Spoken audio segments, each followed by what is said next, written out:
High up in the clouds, where no mortal had ever gone, lived the gods and goddesses who controlled everything in the world. However, among these divine beings, there existed a hierarchy, a structured order that distinguished the powerful from the less powerful. At the highest level were the gods and goddesses of needs, the essential forces that sustained life, namely, the god of harvest, the goddess of health, the god of water, the goddess of shelter, the god of fire, the goddess of fertility, the god of light, the goddess of death, the god of wisdom. Beneath them lay the second tier, the gods and goddesses of wants, who represented desires and luxuries beyond basic survival, the goddess of beauty, the god of wealth, the goddess of love, the god of war, the goddess of music, the god of luck, the goddess of dreams, the god of celebration, the goddess of power. At the bottom were the gods and goddesses of personal nature, those connected to specific animals, tribes, or small domains. This is where the snake goddess lived, and she hated it. Snakes were feared and despised by humans and animals alike, which greatly diminished her standing in the divine hierarchy. In contrast, other animal deities thrived. The cow goddess, for example, was worshipped in some cultures and had ascended to the first tier. The eagle goddess, revered by nations, and the lion god, symbolizing royalty and strength, were also among the most exalted, but the snake goddess had no such luck. The ranking system was brutally simple. It was based on prayers and praise. The more prayers a god or goddess received, the more currency they had to spend on heavenly commodities. 100 prayers equaled 1 gold coin, and with her meager collection of prayers, the snake goddess could only dream of the luxuries enjoyed by the first-tier deities. The top gods had the best seats in the throne room and the finest living arrangements, all determined by their followers' devotion. The snake goddess had tried to elevate her status. Oh, how she had tried. She had even conspired with Morning Star to tempt Eve in the Garden of Eden. But that plan had backfired spectacularly, leading to her further downfall. The god of all things had cursed her. Because you have done this, cursed are you above all livestock and all wild animals. You will crawl on your belly, and you will eat dust all the days of your life. Now, she was not even a serpent goddess, but a lowly snake goddess, at the very bottom of the food chain. But she was not one to give up. One day a thought struck her. Perhaps she could seek help from Morning Star. Since their failed coalition, he had risen to near godlike status, taking 1/3 of the angels with him. She knew he owed her a great favor. "Morning Star, you owe me a great favor," she declared when she found him. "Indeed I do," he replied, as though he had been expecting this day. "I want to be a revered god like you," she said, clinging to hope. Morning Star paused, then smiled. "I might be able to help." "How?" she asked, eager for any solution. "A book," he said.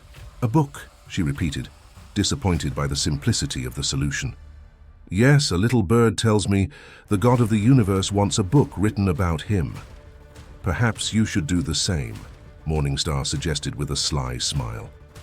"What could I possibly write in this book?" the goddess asked, bewildered. "Maybe you can start with how one can summon you," he said, the smile widening. The snake goddess left, pondering his advice. After much thought, she picked up a quill, her hand trembling as she began to write the first words. Step 1 of the ritual.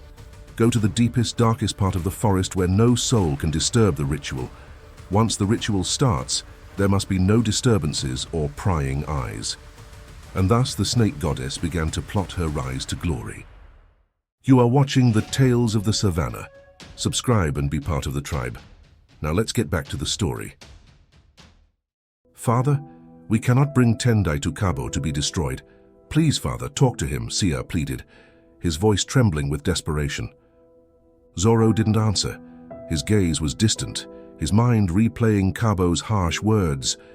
"You have disgraced the hunters and the oath you took to protect the people and the Brotherhood.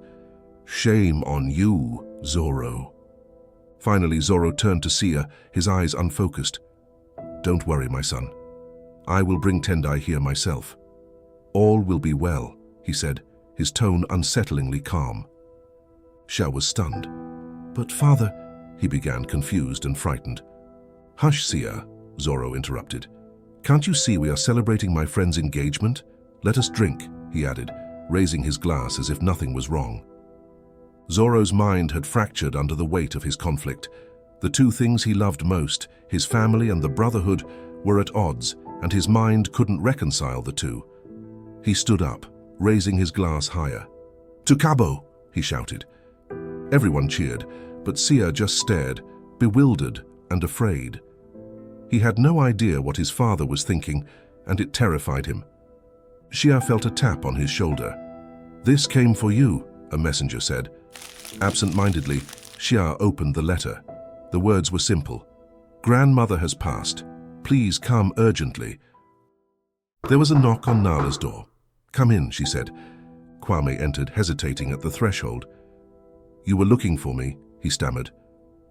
"Close the door," Nala said softly. Kwame did as she asked, standing there awkwardly. His mind raced. He knew he shouldn't be here. "I just needed to talk to someone." Nala broke the silence. "It's about Uncle Shadow." "You mean Dr. Kofi?" Kwame asked. "Yes," she replied, her voice heavy with sadness. "He was the best," Nala continued, tears filling her eyes. Without thinking, Kwame moved closer and embraced her. Nala sobbed into his shoulder. "He was my best friend, and now he's gone," she cried. "He's in a better place now," he said, though the words felt hollow. Nala sat up, wiping her tears. "Thank you, Kwame. You're such a comfort to me," she said, leaning in closer. Kwame froze. In the past, he would have seized this opportunity, but Nala was the daughter of Jengo, the leader of the hunters.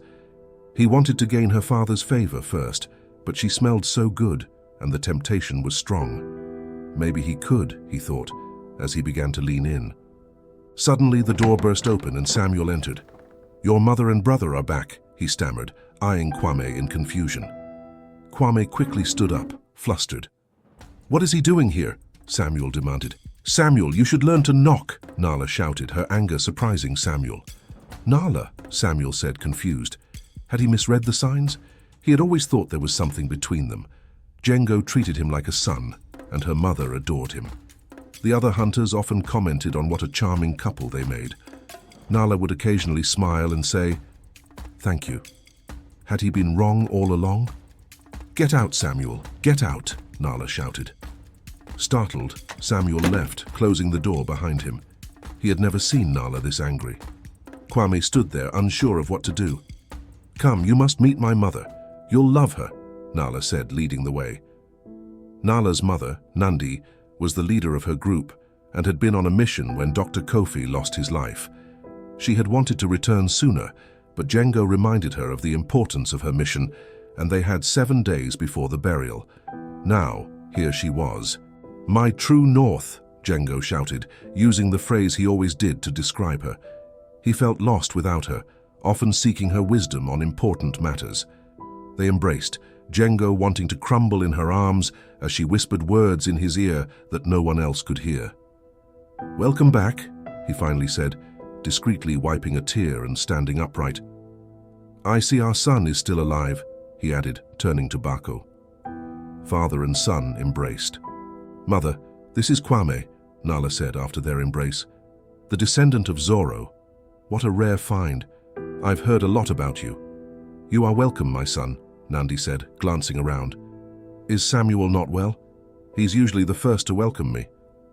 "Maybe he's busy," Nala said dismissively. Nandi looked at Nala, then at Kwame, and understood. "Take me to Shadow," she said to Jengo, her voice trembling with emotion. "I must see what they did to him." Jengo nodded and they disappeared down the corridors. The day had been filled with planning and reports, but Asa could sense that Amina's mind was elsewhere. "Let's call it a day," Asa said to her team. "We have 2 more days to prepare." Everyone agreed and retired for the night. Amina couldn't wait any longer. She sat on her bed and reached for the book her grandmother had left her, hoping it would help her make sense of who she really was.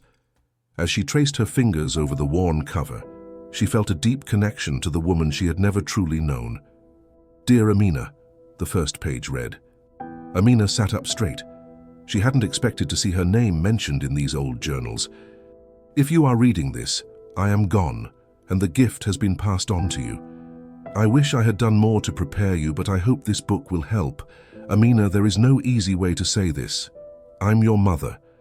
I know this might shock you, but you must know the truth. I had you at a very advanced age, as is our gift from the goddess. There is a prophecy in our lineage that must be fulfilled.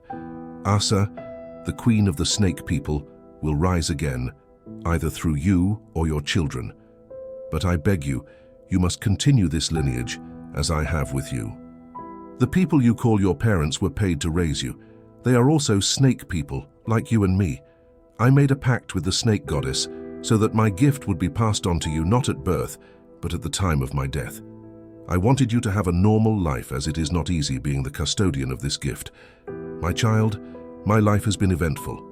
I have traveled the world, helping our people evade the hunters and bringing them to safety. I have learned much and documented everything for you: maps, contacts, safe places. My daughter, you are the descendant of Queen Asa. Take heart and never forget that. My code name is Black Rose. Use this name. It will open doors for you. Farewell, my daughter. May the goddess be with you. Your loving mother, Black Rose. Amina sat in stunned silence, tears streaming down her face, a mix of gratitude and sadness. Asa sat beside her, offering silent comfort. The book contained phone numbers, maps, coordinates, and debts owed. This gift was more than Amina could have ever asked for, especially at such a time. Amid her despair, she found a renewed sense of strength. She came from a line of leaders and had big shoes to fill. She had felt a disconnect from her people because she had not grown up like them. She had been human for most of her life. Now she understood the sacrifices made by those who came before her that allowed her to be in such a privileged position. These people were her and she was them. Asa did not say a word but smiled, sensing the wave of transformation within Amina. They sat in silence, reading the journals and entries from Black Rose. Wow, what a remarkable woman, both thought. This marked the end of Day 5. My dear tribe members, I have decided to expand our story into the realm of the gods. I hope you find this subject matter as fascinating as I do. If you haven't already, watch our story, The Forbidden Knowledge, to catch up on the cunning morning star. As we continue with the series and prepare for the upcoming battles, remember, blood doesn't lie. It keeps an accurate record. Thank you for being part of this journey. And as always, thank you for watching our story, and we hope you enjoyed it. What lessons did you draw from this story? Share your thoughts with us in the comments below. Don't forget to subscribe and be part of the tribe. Thank you for watching The Tales of the Savannah. We will see you next time in the Savannah.